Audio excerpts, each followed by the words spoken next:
తెలుగు సీఎంల భేటీ ఇరు రాష్ట్రాల ప్రజలకు ఆనందాన్ని పంచేలా ఉండాలన్నారు బీజేపీ ఎంపీ రఘునందన్. ఇద్దరు సీఎంల మధ్య సన్నిహిత సంబంధాలు ఉన్నాయని, కనుక చర్చలు సహృద్భావ వాతావరణంలో జరపాలన్నారు. ఏపీలో ఉన్న తెలంగాణ ఉద్యోగులను సొంత రాష్ట్రానికి తీసుకొచ్చేందుకు అడుగులు పడాలన్నారు. హైదరాబాద్లో ఏపీకి దక్కాల్సిన వాటిపై స్పష్టత ఇవ్వాలని కోరుకుంటున్నట్లు తెలిపారు. ఈ ఉదయం రఘునందన్ తిరుమల శ్రీవారిని దర్శించుకున్నారు.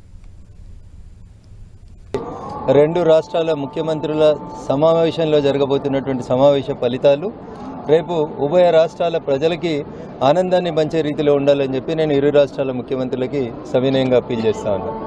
గత 10 సంవత్సరాలుగా పెండింగ్లో ఉన్నాయని చెప్తున్నటువంటి విభజన సమస్యలు ఇద్దరిని గురు శిష్యులు అంటారా, ఇరు రాష్ట్రాల ముఖ్యమంత్రులు అని చెప్తారా, what ever you name it, ఇద్దరు కలిసి ఒకే పార్టీలో చాలా కాలం పనిచేసినారు. ఇద్దరి మధ్యలో సన్నిహిత సంబంధ బాంధవ్యాలు ఉన్నాయి కాబట్టి ఇరు రాష్ట్రాల ముఖ్యమంత్రులు గత ముఖ్యమంత్రులకి భిన్నంగా ఒక మంచి సుహృద్భావ వాతావరణంలో ఈరోజు సమావేశాన్ని జరపాలని, చాలా కాలం నుంచి తెలంగాణ నుంచి వచ్చి ఆంధ్రప్రదేశ్లో ఉన్నటువంటి మా ఎంప్లాయీస్ అందరినీ తిరిగి తెలంగాణకు తీసుకొచ్చే రీతిలో వారి అడుగులు పడాలని తెలంగాణ రాష్ట్ర ముఖ్యమంత్రి గారికి, అదే రకంగా పెండింగ్లో ఉన్నటువంటి ఇరు రాష్ట్రాల సమస్యలు భాగ్యనగరంలో ఆంధ్రప్రదేశ్కి చెందాల్సినటువంటి న్యాయంగా దక్కాల్సిన వాటాలు ఏమైనా ఉంటే వాటి విషయం లోపల ఒక స్పష్టతనివ్వాలని, ఈ మీటింగ్ చివరి సమావేశం ఇరు రాష్ట్రాల మధ్యలో ఉండేటువంటి సమస్యల పరిష్కారంకి ఏర్పాటు చేసిన సమావేశంగా జరగాలి తప్ప తూతూ మంత్రంగా జరిపి మళ్ళీ ఒక సమావేశం పెడతాం, మళ్ళీ పరిష్కరిస్తామని ఇప్పటికే ఒక దశాబ్ద కాలం నుంచి ఇరు రాష్ట్రాల మధ్యలో పెండింగ్లో ఉన్నటువంటి ప్రతి సమస్యని